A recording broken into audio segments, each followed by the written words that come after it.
Halo Sobat Pintar, kalian tahu nggak gimana penerapan induksi matematika pada masalah pertidaksamaan?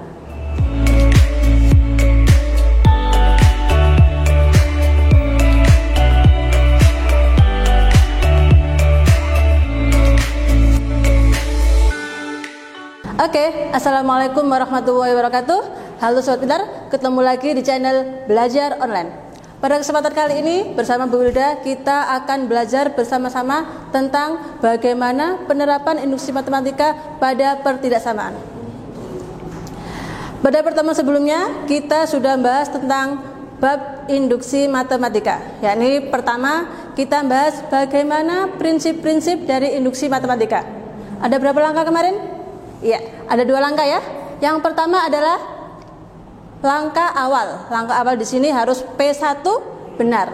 Kemudian langkah 2, langkah induksi. Di sini jika PK benar, maka harus ditunjukkan benar untuk PK plus 1 untuk setiap K bilangan asli. Ya, bagi yang belum lihat bisa dilihat di sini ya. Oke. Seperti yang dibahas Wilda kemarin, untuk penerapan induksi matematika ada pada 3 permasalahan. Yang pertama barisan bilangan, yang kedua adalah keterbagian, yang ketiga adalah untuk pertidaksamaan. Untuk yang barisan bilangan dengan masalah keterbagian sudah kita bahas di sini. Oke, sehingga hari ini kita hanya fokus pada pertidaksamaan. Sebelum kita melajari bagaimana penerapan induksi matematika pada pertidaksamaan, pertama marilah kita pelajari dulu sifat-sifat dasar dari pertidaksamaan. Oke. Yang pertama adalah jika A kurang dari sama dengan B, maka A plus C kurang dari sama dengan B plus C. Perhatikan di sini, kedua ruas kita tambah dengan C, di mana C adalah suatu bilangan bulat positif. Ya, ini ternyata tandanya tidak berubah arah, tidak merubah arah dari tanda. Ini berlaku juga untuk sebaliknya jika tandanya lebih dari. Oke, sekarang yang kedua, jika A kurang dari sama dengan B, kemudian 2 ruas kita kalikan dengan suatu bilangan K, di mana K harus lebih besar dari 0, maka ternyata tandanya juga tidak berubah. Atau dengan kata lain, KA kurang dari sama dengan KB. Oke, sekarang sifat yang ketiga, jika A kurang dari B dan B kurang dari C, maka berlaku A kurang dari C. Oke, 3 sifat ini harus benar-benar difahami untuk dapat melakukan induksi matematika pada pertidaksamaan. Oke, kita lanjut ke soal ya. Oke, perhatikan soal berikut. Buktikan bahwa 1 kuadrat ditambah 2 kuadrat ditambah 3 kuadrat plus bla bla bla plus n kuadrat lebih besar dari n pangkat 3 per 3 untuk setiap n bilangan asli. Oke. Dari sini kita tahu, oh berarti Pn-nya adalah apa? Oke, Pn-nya adalah 1 kuadrat plus 2 kuadrat plus 3 kuadrat plus bla bla plus n kuadrat lebih besar dari n pangkat 3 per 3 untuk setiap n bilangan asli. Maka kita akan melakukan induksi. Langkah awal apa? Untuk n sama dengan 1. Ya, kita cek di ruas kanan, oh P1-nya adalah 1. Bagaimana dengan ruas kiri? Ketika kita masukkan, ternyata nilainya adalah 1 per 3.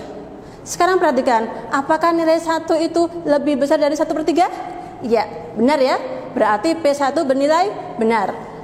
Lanjut ke langkah 2, yakni langkah induksi. Untuk N sama dengan K, PK kita asumsikan benar, maka kita tulis PK-nya.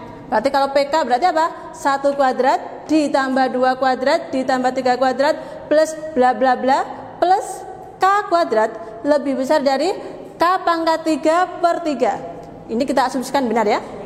Kemudian akan ditunjukkan benar untuk N sama dengan K plus 1. Oke. PK plus 1 akan bernilai benar jika 1 kuadrat plus 2 kuadrat plus 3 kuadrat plus bla bla bla plus K plus 1 kuadrat lebih besar dari K plus 1 pangkat 3 per 3. Ini nanti yang akan kita cari. Oke. Oke. Kemudian kita ke langkahnya ya. Dari PK kita punya apa? Oh, dari asumsi kita tadi atau nilai PK kita punya 1 kuadrat ditambah 2 kuadrat ditambah 3 kuadrat bla bla bla plus K kuadrat itu nilainya lebih besar dari K pangkat 3 per 3. Ya. Oke, ingat pertidaksamaan yang ke-1. Jika ada A lebih besar dari B, maka A plus C lebih besar dari B plus C. Ya. Oleh karena itu, pada persamaan itu kita tambahkan dengan K plus 1 kuadrat. Kedua ruas kita tambahkan. Oke. Sekarang di sini untuk yang ruas kanan sudah sesuai, maka kita hanya mengubah yang ruas kiri. Kita rekayasa gimana caranya supaya memenuhi PK plus 1 tadi benar, gitu ya. Oke. Sekarang perhatikan di sini, kita samakan penyebutnya ya untuk yang ruas kiri. Karena ini per 3, satunya tidak ada pernya, maka kita samakan penyebutnya. Kemudian K plus 1 juga kita uraikan jadi K kuadrat plus 2K plus 1. Sehingga diperoleh hasilnya adalah K pangkat 3 plus 3K kuadrat plus 6K plus 3 per 3. Sekarang dari sini perhatikan, kita akan mengubah persamaan ini menjadi K plus 1 pangkat 3. Kita tahu bahwa nilai dari K plus 1 pangkat 3 adalah K pangkat 3 plus 3K kuadrat plus 3K plus 1. Sehingga kita jadikan dua suku yang dikurung ini, ya. Sedangkan sisanya kita taruh di bagian belakangnya. Sisanya apa? Sisanya adalah 3K plus 2. Oke.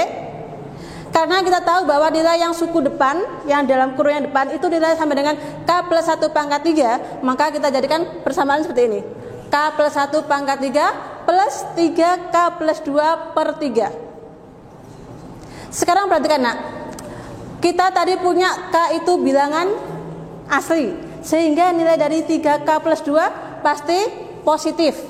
Sekarang jika saya punya bilangan positif A plus B, dia otomatis lebih besar dari A. Betul atau tidak? Oke, sehingga untuk persamaan ini bisa saya tuliskan kurang lebih besar dari K plus 1 pangkat 3 per 3. Bisa difahami? Perhatikan ya.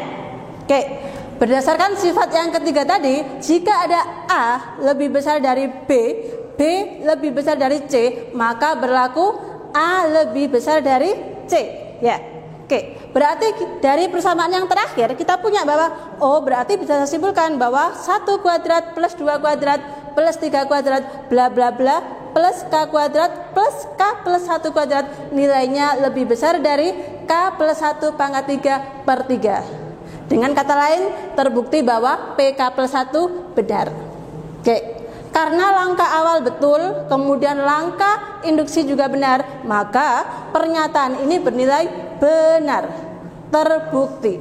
Gitu ya? Oke. Gimana? Paham? Supaya lebih paham, kita lanjut ke contoh kedua ya. Kalau tadi di contoh pertama kita bahas yang lebih besar, di contoh yang kedua kita akan bahas tentang yang lebih kecil. Oke, buktikan bahwa 4N kurang dari 2 pangkat N untuk N lebih besar dari sama dengan 5. Oke, langkah awal kita taruh di pernyataan ya, bahwa PN-nya adalah 4N kurang dari 2 pangkat N untuk N lebih besar dari 5. Oke, langkah yang pertama, langkah awalnya kita ambil N sama dengan 5. Tahu kenapa N sama dengan 5? Karena di soal disebutkan bahwa N lebih besar dari sama dengan 5, berarti nilai terkecil adalah 5. Maka kita ambil untuk langkah awal N sama dengan 5, bukan lagi N sama dengan 1. Paham ya? Oke. Kemudian kita akan mencari nilai dari P5. Berapa nilai P5? Untuk yang ruas kanan 4 kali 5 berapa? Oke, 20 ya. Sedangkan yang ruas kiri 2 pangkat 5 berapa? 32. Apakah 20 itu kurang dari 32? Apakah 20 kurang dari 32? Ya, benar. Maka P5 benar. Oke, lanjut ke langkah 2, langkah induksi. Untuk N sama dengan K. Perhatikan, maka PK akan bernilai PK kurang dari 2 pangkat K. ya. Ini kita asumsikan benar. Dari sini akan ditunjukkan benar untuk N sama dengan K plus 1 atau PK plus 1. Ya, PK plus 1 akan benar jika apa? Jika 4 kali N-nya kita ganti K plus 1 ya.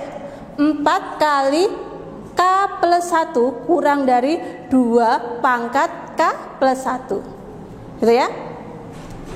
Sekarang perhatikan, kita tadi punya dari asumsi kita nilai PK itu adalah 4K kurang dari 2 pangkat K. Oke. Berdasarkan sifat yang pertama tadi, jika saya tambahkan kedua ruas dengan suatu bilangan, tidak akan berubah pertidaksamaannya. Maka 4K plus K kurang dari 2K plus 4. 4K plus 4 kurang dari 2K plus 4. Gitu ya. Ini bisa kita tulis menjadi apa? 4 kali K plus 1. Gitu ya. Oke, sekarang perhatikan 2 pangkat K plus 4. Kita tahu nak, K itu lebih besar dari 5. Sehingga nilai dari 2K otomatis, nilai dari 2 pangkat K otomatis selalu lebih besar dari 5. Karena nilai dari 2K lebih besar dari 4, maka 2K plus 4 itu kurang dari 2K plus 2K. Gitu ya? Oke. Sekarang 2K plus 2K bisa kita tuliskan 2 kali 2K. Berdasarkan sifat perpangkatan menjadi 2 pangkat K plus 1. Iya. Berdasarkan sifat yang ketiga tadi, persamaannya, berdasarkan sifat pertidaksamaan yang ketiga tadi, jika A kurang dari B kurang dari C, maka A kurang dari C. Sehingga bisa kita katakan 4 kali K plus 1 kurang dari 2 pangkat K plus 1. Dengan kata lain, PK plus 1 bernilai benar. Oke? Karena langkah awal benar, kemudian langkah induksi juga benar, maka PN bernilai benar, terbukti. Oke, bagaimana sobat pintar? Mudah kan? Dengan belajar online, belajar matematika jadi lebih mudah. Jadi, jika masih ada pertanyaan, nanti silakan tuliskan di kolom komentar ya. Oke, seperti yang pernah Bu Huda bilang, dalam mempelajari matematika ada 2 hal yang wajib dilakukan. Apa kemarin nak?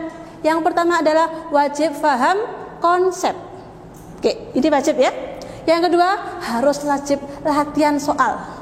2 hal ini tidak bisa ditinggal kalau ingin belajar matematika. Oke? Oke, oleh karena itu berikut akan diberikan beberapa soal untuk latihan di rumah. Ada 5 soal. Di sini ada soal barisan bilangan, ada juga keterbagian, ada juga soal pertidaksamaan. Silakan dicoba di rumah. Dicoba sendiri terlebih dahulu ya. Insya Allah pada video berikutnya akan kita bahas beberapa soal dari latihan ini. Oleh karena itu jangan lupa like, comment, share, and subscribe-nya supaya tidak ketinggalan pembahasan dan juga ilmu-ilmu lainnya. Oke, sobat pintar, terima kasih sudah melihat video ini. Semoga video ini bermanfaat. Ada ungkapan yang bagus dari Imam Syafi'i. Jika kamu tidak sanggup menahan lelahnya belajar, maka kamu harus sanggup menahan perihnya kebodohan. Oke, ketemu lagi di video belajar online selanjutnya. Wassalamualaikum warahmatullahi wabarakatuh.